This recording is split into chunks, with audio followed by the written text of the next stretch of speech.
Hello, good morning mga ka-farmland. Ito na naman po ang isang property na ibablog ko. Maganda po yung location at kompleto po dokumento. At para po sa mga naghahanap ng farm lot na small cut dito sa may kalapit mismo ni Camplaya. So ito na po. Una-unahan na lang po kasi madami pong gustong makapag-avail dito.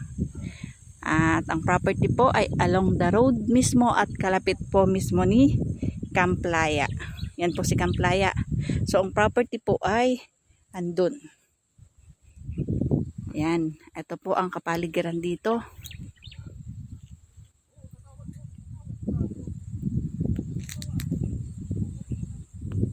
Along cemented road po ito. Yan po ay 1,000 square meter clean title po.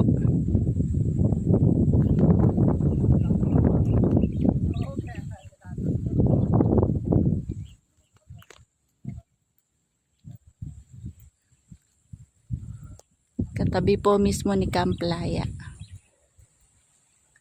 Tourist destination na po ito.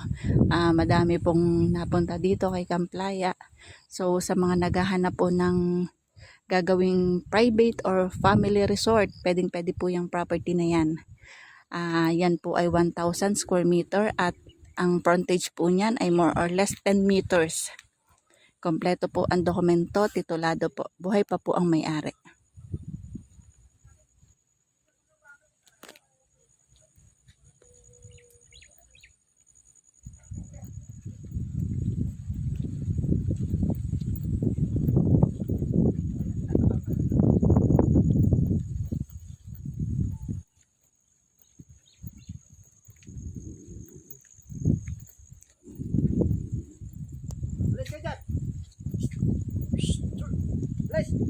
Ito po yung property.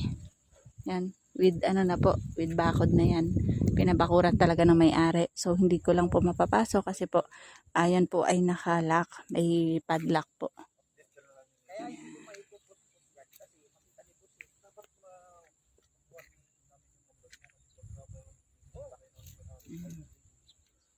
Yan.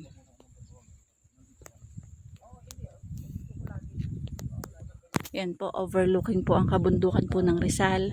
Kita po ang tower ng windmill ng Pililya. Overlooking po ang Laguna de Bay. Andyan po ang Pagsanghan, Lumban, Sinuloan sa may part na dito. Ayan po, Santa Cruz.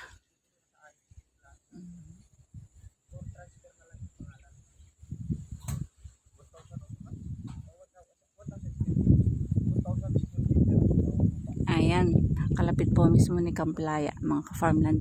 Pinabakuran na po ng may-ari yung property niya.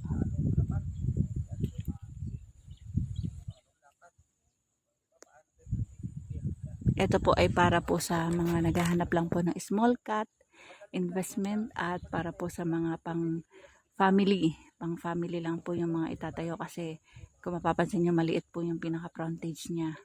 Small cut lang po.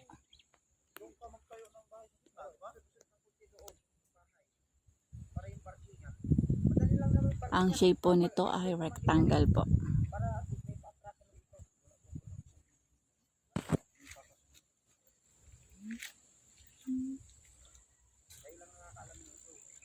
Ayan.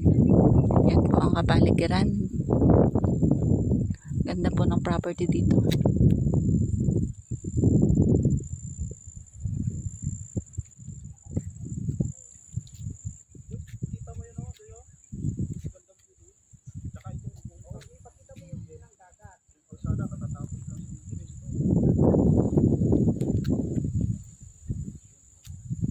Ayan. Ito pong kalsada na ito ay dediretsuhin po yan. Pababa po ng Bayan ng Kalayaan. So, ongoing na po yung process ng kalsada dito. Ayan. Meron na pong mga nakabili sa mga looban sa farmlot na dyan. Yan po. Kitang-kita po ang Santa Cruz dyan. Yan na po yung kabundukan ng Rizal. Nandun po yung windmill. Yan po yung property. Ayan.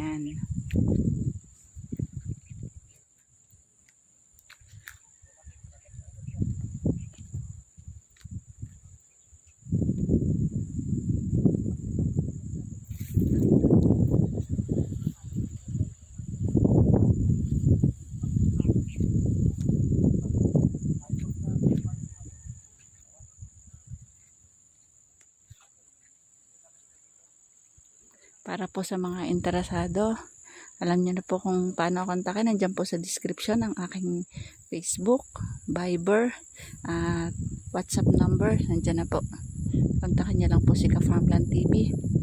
At yung pong personal messenger ko, si Jabe.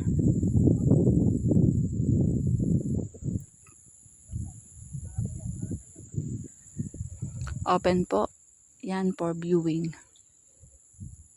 Kahit po ang may-ari po ay hindi po dito nakatira, meron po sasama sa inyo para po ma-view yung site na yan.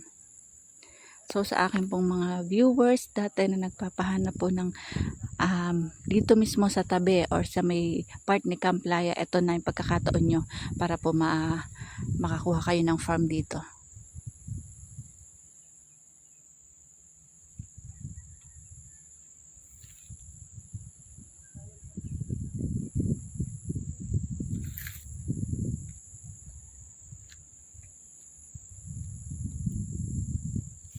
Rectangle shape po yan, at ang kagandahan po mga ka-farmland, yung property po ay open po ang may-ari, kahit hindi po siya cash, open po for installment, kahit mga kung ilang bigay nyo kayang bayaran, wag lang po sobrang matagal.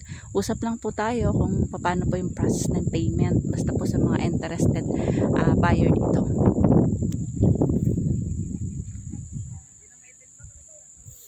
Yan po ang Pililya, ang windmill ng Pililya.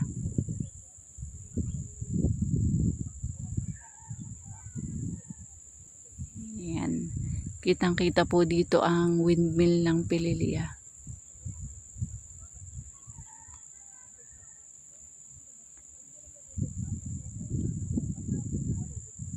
At soon naman po, andyan po ang bundok ng Paete, Laguna.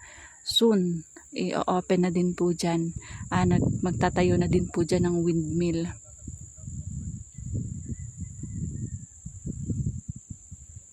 So, paano mga ka-farmland? Bye-bye po. See you for the next videos. God bless po sa ating lahat. Bye-bye. Abangan nyo lang po mga susunod ko pang i-upload. At ang intention ko po ay para po mabigyan or masolusyonan yung mga hanap ng mga buyer po. So, paano mga ka-farmland? Bye-bye!